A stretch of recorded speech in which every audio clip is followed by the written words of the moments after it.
Cek. Bismillahirrahmanirrahim. Assalamualaikum warahmatullahi wabarakatuh. Salam sejahtera untuk kita semua. Salam Om Swastiastu, Namo Buddhaya, salam kebajikan. Teman-teman semua, apa kabar? Semoga selalu diberikan kesehatan kepada seluruh masyarakat pemerhati kasus Subang yang saya banggakan. Alhamdulillah malam ini kita sudah dapat berita baik bahwa pengajuan permohonan kita sebagai JC terhadap klien kami alhamdulillah disetujui dan kita diberikan rekomendasi, dan tadi juga kami sudah menyampaikan press conference yang terkait JC, dan hari ini kami mendapatkan beberapa pertanyaan dari teman-teman media.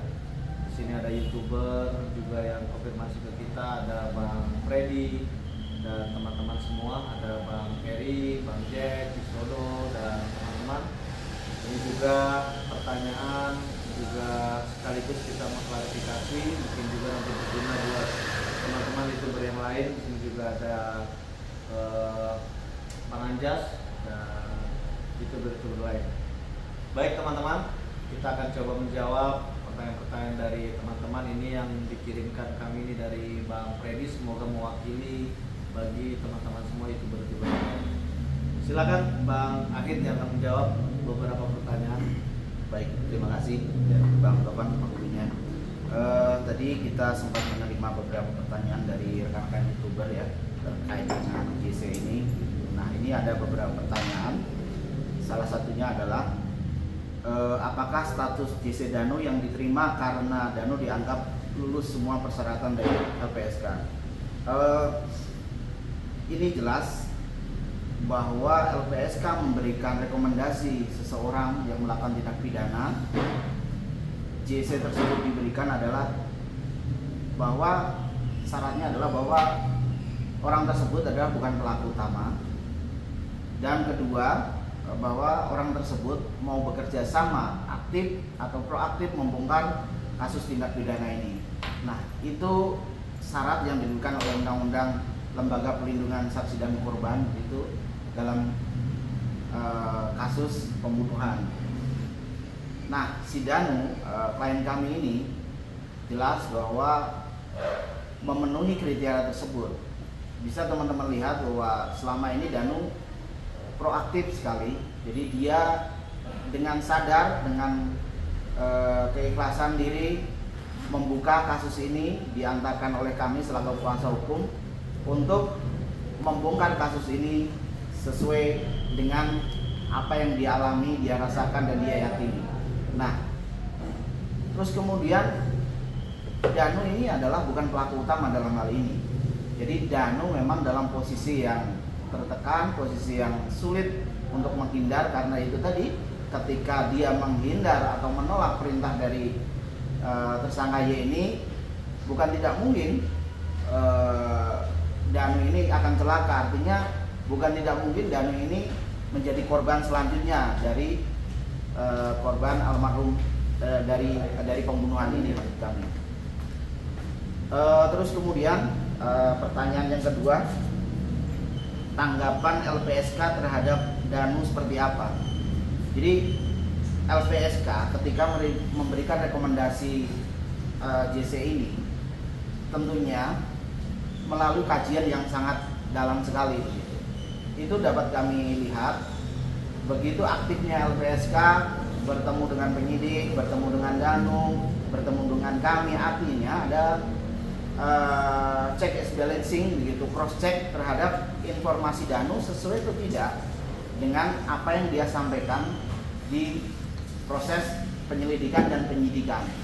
Itu bersesuaian tidak dengan apa olah TKP yang beberapa kali ini dilakukan di tempat kejadian perkara. Jadi jelas sekali bahwa Danu ini sangat kooperatif, sangat fair, sangat tegas, sangat yakin dalam membongkar kasus ini. Jadi sudah selayaknya ketika LPSK mendapat keyakinan bahwa Danu adalah orang yang tepat untuk menerima JC, maka kemudian LPSK mengabulkan permohonan atau memberikan rekomendasi terhadap Danu ini. Ada pertanyaan selanjutnya, apa pesan LPSK untuk Danu? Jadi tadi kita sudah bicara banyak dengan pihak LPSK, dengan penyidik, dengan Danu tentunya terkait masalah JC tadi begitu. Nah, pesan LPSK terhadap Danu adalah Danu harus terus membongkar kasus ini, jangan takut, apapun yang rintangan yang ada di depan harus dilalui, harus dilawan oleh Danu. Itu pertama. Terus kedua, Danu harus konsisten terhadap keterangan yang sudah disampaikan pada awal-awal atau pada saat penyelidikan dan penyidikan ini dilaksanakan begitu. Dan terakhir, Danu diminta untuk kooperatif terhadap proses yang memang ditetapkan oleh LPSK ini, karena ketika kita mengajukan 3 poin terhadap LPSK ini terkait dengan permohonan Danu, yakni recovery psikis Danu, perlindungan yang melekat terhadap Danu, dan permohonan untuk JC ini, LPSK mengabulkan keseluruhannya secara keseluruhannya, dan tentunya syarat-syarat yang berlaku terhadapnya itu harus ditaati oleh Danu. Nah, untuk selanjutnya mungkin dibantu atau ini oleh Bang Topan ya. Baik, untuk pertanyaan selanjutnya nomor 4 ya, bagaimana perasaan PH Danu atas diterimanya JC-nya Danu? Pastinya kami bersyukur karena Danu adalah tersangka yang berani mengajukan dirinya dan mengakui semua perbuatannya, dan Danu juga berani untuk membongkar kasus ini. Teman-teman semua yang saya banggakan, bagaimana ceritanya kalau memang Danu tidak berani mengajukan atau membongkar masalah ini. Saya pastikan dan kita semua sadar pasti bahwa kasus ini nyaris tidak akan pernah terbongkar. Alhamdulillah Danu sudah berani membongkar, dan kita juga sudah melalui proses pemeriksaan yang luar biasa, disesuaikan semua pernyataan Danu, pengakuan Danu dengan alat bukti, barang bukti, keterangan saksi, sampai akhirnya diadakan rekonstruksi yang beberapa kali sampai terakhir rekonstruksi yang kemarin. Jadi pastinya kami bersyukur dan kami berharap dengan diterimanya JC Danu, maka kasus ini tidak akan berhenti, kasus ini tidak akan pudar. Yang ada, kasus ini harus terbongkar sampai tuntas, sampai persidangan, dan sampai diputuskan oleh hakim majelis hukuman bagi para pelaku sesuai porsinya masing-masing. Yang kelima, di luar sana banyak berkomentar soal lolosnya JC Danu karena Bang Topan dan orang penting di belakangnya. Teman-teman semua, kasus ini sudah 2 tahun 3 bulan. Semua memperhatikan kasus ini. Bahkan masyarakat netizen yang memperhatikan kasus ini bukan cuma di Indonesia, melalui sampai di luar negeri, secara internasional semua banyak yang memperhatikan kasus ini. Artinya, kasus ini merupakan keprihatinan kita semua. Dan nawaitu saya beserta teman-teman tim hukum adalah satu, bagaimana caranya kita bisa membongkar kasus ini agar memberikan keadilan bagi almarhumah dan keluarga yang ditinggalkan. Jadi perlu saya tegaskan teman-teman, proses kita mengajukan permohonan JC ke LPSK benar-benar murni secara prosedur dengan syarat-syarat yang ditentukan sama LPSK yang sudah kita lengkapi dengan sesuai prosedur, dan LPSK juga menjalankan prosesnya itu dengan proses yang panjang, gitu kan? Melakukan interview langsung kepada Danu, tes psikologisnya terhadap Danu, koordinasi dengan kepolisian, sampai turun langsung pada saat rekonstruksi, gelar dan rekonstruksi. Sehingga menurut kami tidak ada satupun pihak yang intervensi LPSK, karena ini adalah lembaga yang independen, sehingga saya yakin LPSK benar-benar murni melihat dan mengkaji. Seperti yang saya sampaikan, ini juga ada suratnya teman-teman, dan di sini disampaikan bahwa keputusan ini melalui sidang Mahkamah Pimpinan LPSK. sehingga bukan ada intervensi dari kami, bukan ada intervensi dari pihak manapun, karena memang kami yang mengajukan dan prosedurnya memang seperti itu, harus diajukan permohonan. Jadi sekali lagi kita mengklarifikasi dan meluruskan, dalam proses ini kita niatkan untuk membongkar kasus ini karena Allah, sehingga kami yakinkan tidak ada yang namanya bohong-bohongan, tidak ada yang namanya backing-backingan, tidak ada yang namanya intervensi dan lain-lain, tidak ada. Tapi kita murni jalankan proses dengan niat dan harapan bahwa kasus pembunuhan Raja Patih Subang ini bisa segera selesai. Selanjutnya pertanyaan yang kelima, terakhir yang keenam ini, sehubungan dengan adanya pra peradilan yang diajukan oleh Mimin CS, bagaimana tanggapan Bang Taufan terkait ini?